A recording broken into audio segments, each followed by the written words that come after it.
KDE Linux, the purest KDE Plasma experience yet. But is it ready for you? Hey everyone, welcome back to the channel.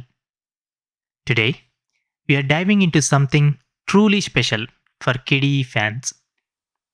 KDE Linux, the official Linux distribution from the KDE team itself. If you have ever wanted Plasma exactly as the developers intended, clean, uncompromised, and polished, this is it. What makes KDE Linux different? Most Linux distributions that ship with the KDE Plasma customize it to fit their own branding. Most Linux distributions that ship with the KDE Plasma customize it to their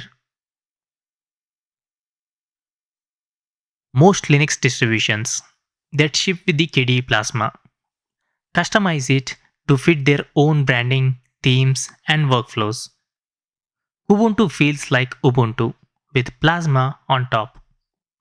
KDE Neon is great for the latest software but still has its own twists. Garuda Linux goes for a bold, gaming-oriented look. These are all excellent in their own ways, but they aren't the pure upstream Plasma vision. KDE Linux changes that. Developed directly by the KDE community, it aims to deliver the best possible implementation of Plasma, KDE apps, and the entire KDE ecosystem. It's designed to be safe, maintainable, modern, and suitable for everyday home users, enterprises, schools, and even pre-installed systems. At its core, KDE Linux is an immutable base operating system. The system files are read-only, and updates happens automatically, meaning the entire operating system updates as one image, with easy rollback if something goes wrong. It draws inspiration from projects like SteamOS but focuses on a general-purpose desktop experience. Under the hood, it uses Arch Linux packages as a foundation. Though it's not a traditional Arch distro, no pacman here. And user apps come primarily through Flatpak via KDE Discover. Now, current status. Still in testing, alpha or pre-release. As of now, KDE Linux is in its testing edition, essentially an alpha or early pre-release build. It's intended for enthusiasts, testers, and developers who want to help shape the future of the project. The KDE team is very upfront. It's not yet recommended for daily driving on your main machine or for non-technical users. Expect occasional issues, regressions, and the need for backups. That said, mainly early testers report it feels surprisingly stable and incredibly smooth for its stage. Now, let's talk about the installation. The current hurdle. One of the bigger catches right now is installation. KDE Linux is distributed as a .raw image around 7 GB, not a standard ISO.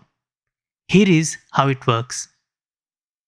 First, download the latest .raw image from the official files page.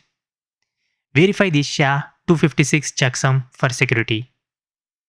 Use ISO image writer, available as a Flatpak, or a similar tool to write the image to a USB drive. And finally, boot from the USB, try the live session, and run the installer. The process is straightforward once you have the right tool, but it's more involved than popping in a regular ISO. The team plans to make things easier with proper ISOs in the future releases. Here is a pro tip. Test it in a virtual machine first, if you are cautious. My hands-on impressions and what users are saying. Out of the box, KDE Linux delivers what many call the purest Plasma experience available. Animations are buttery smooth. The desktop feels responsive and beautiful, and everything just clicks the way the KDE developers envisioned. No extra bloat or conflicting customizations. It's minimal by design. Firefox, Haruna Media Player, and core KDE tools. Everything else you install via Discover. Flatpaks works great. Performance is excellent. Even running local AI tools like Olama via a GUI front-end performs on par with other distros. Stability stands out for an alpha build. Many users report smooth updates and reliable daily use. Though there can be paper cuts like needing a reboot after certain app installations or occasional app crashes that resolve after restarts. VLAN only support helps with modernity but means no X11 fallback. Now about the pros and cons.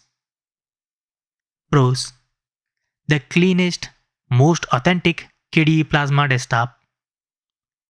Immutable design for better stability and atomic updates with rollbacks. Focus on Flatpak for apps keeps the base system clean. Built and maintained by the KDE community itself. Strong potential for home, education, and enterprise use. Now about the cons. Current stage: alpha or testing quality, not for production or beginners yet.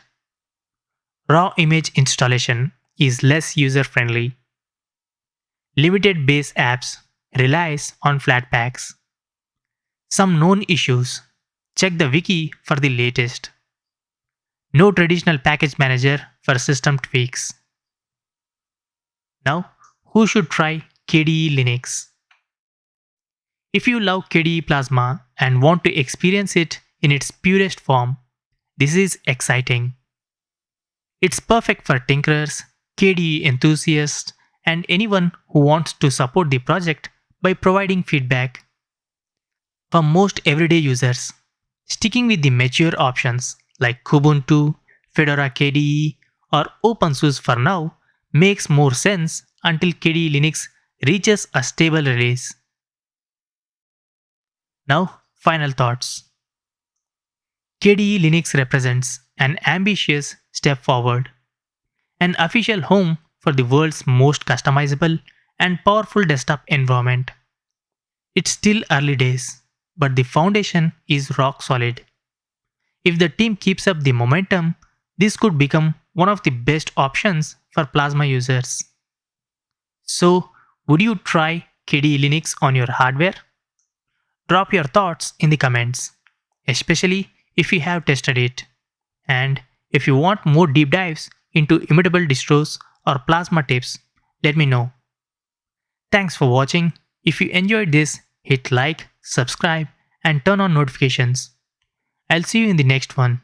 Stay curious and keep exploring Linux.